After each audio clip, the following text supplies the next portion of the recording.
Im heutigen Video schauen wir uns einmal an, wie wir an einem T5 Multivan an der Beifahrerseite diesen Angstgriff, Haltegriff abbauen. Dafür müssen wir einmal die Abdeckung weghebeln.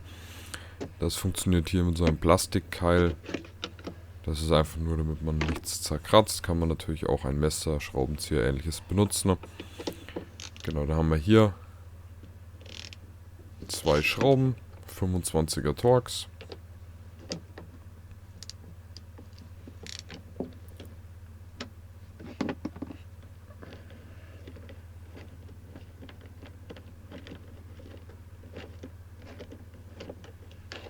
Nachdem die beiden Schrauben gelöst sind, kommt einem der Griff schon entgegen. Das heißt, der ist nicht noch zusätzlich geklipst oder ähnliches.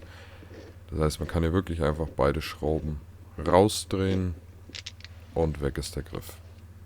Genau. Der Anbau erfolgt dann einfach in umgekehrter Richtung. Das heißt, Griff wieder hin, beide Schrauben reindrehen und die Abdeckung drauf klipsen. Man sieht jetzt hier, die A-Säule ist auf einmal schwarz. Wenn euch interessiert, wie man diese A-Säule hier selber neu beziehen kann, dann schaut gerne auf meinem Kanal vorbei, denn genau aus diesem Grund ist die jetzt schwarz.